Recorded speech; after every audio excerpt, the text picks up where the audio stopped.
So mao ni ang gikuyawan sa mga Duterte. Plus, di sila kasiguro sa baruganan ni Presidente Ferdinand Marcos Jr. Ang Presidente ingon, dili niya ipatuman ang arrest warrant. Ang House of Representatives na ay resolusyon o nagsigi og preskon ang auhag mobalik tag pasilong sa International Criminal Court. Magpasilong ta sa community of like-minded nations nga mopatigbabaw sa rule of law. Kay gitarget man sa House ang mga Duterte. So libog ang mga Duterte ini. Kung dili ganas Marcos mutabang sa ICC, nga nung man niya badlunga iyang igagaw si House Speaker Martin Romualdez, pahiluman na imong mga alipuris. Oy, ano sige na sila auhag mo balik ta sa ICC? Kuyawan ang mga Duterte ana, wa gyud badlunga. Si House Speaker Martin Romualdez, hinuno hapit kada semana, makabantay mo, hapit kada semana. Dunay kongresista magpuli-puli lang mga kongresista o press con o press statement nga pabor sila nga mobalik ta pagpasilong sa International Criminal Court. Kay kini gud atong pag-withdraw sa ICC kan Duterte ra mangud ni. Iya ra ning lakang atong 2019. 2018 niya gi-withdraw, ang effectivity 2019, 1 year later. Sa ato pa, si Presidente Marcos mahimo ra gyud nga mobalik sa International Criminal Court without Senate ratification.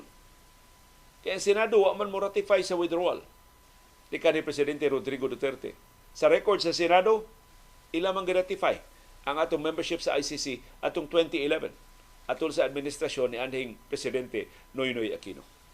Kunya halandumon ka ining atong membership sa ICC, kaya ang nangusugid ini, ang nanginahan gid ini, mao si anhing Senador Miriam Defensor Santiago.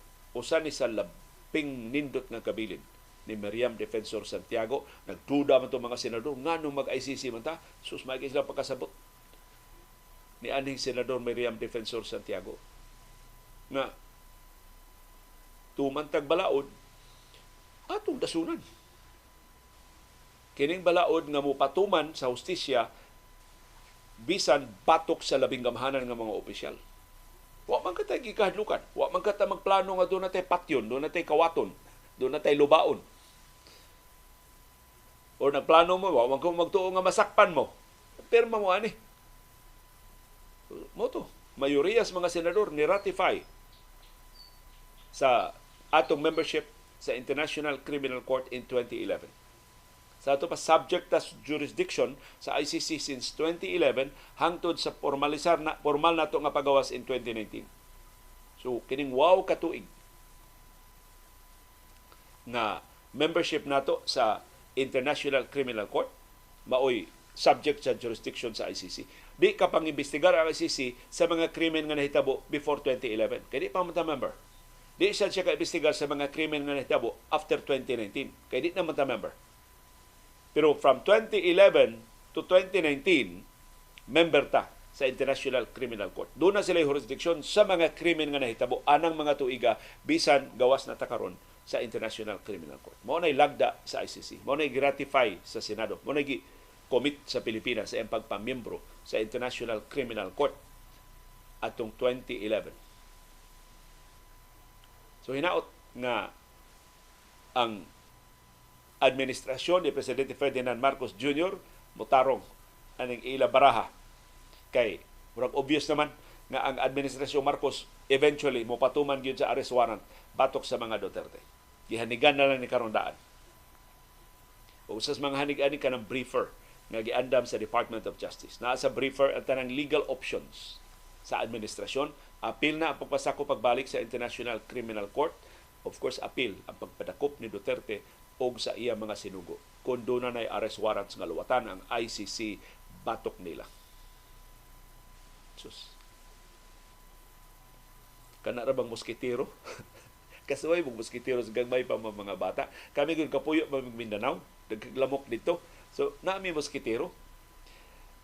Ang moskitero sa una, assignan mi sa akong mama nga hipuson gyud tong moskitero. Kana bang pilon jud siya ba? Iuban siya sa mga habol o sa mga unlan o pilo. Pero sa among katapulan, mohangyo lang sa mama, labi magdalit mis klase, dugay may makamataw niya sayo ang klase. Ang moskitero amo na lang kuan bitaw? Kana bang lulhuon na lang ba? Isangit lang diya sa iyang kanang na duol siyang higot. Anaon na mo moskitero pero ingon gyud mama, hipusa jud ha kung doon na may lugar. Kay ngano man ang moskitero kinahanglan hipusod, kinahanglan nga lulhuon. Kay manimaho man ang moskitero. Kung ang moskitero kanang way hipos-hipos, pila na kaadlaw, mahuom na dito sud. Kay gagmay ba kayo na ang lungag sa moskitero. So mamilit na ang baho dito sud. Kuyawan ko. Dunay nangalisbo na nga mga moskitero diya sa Davao kay walay gawas-gawas, walay hipos-hipos.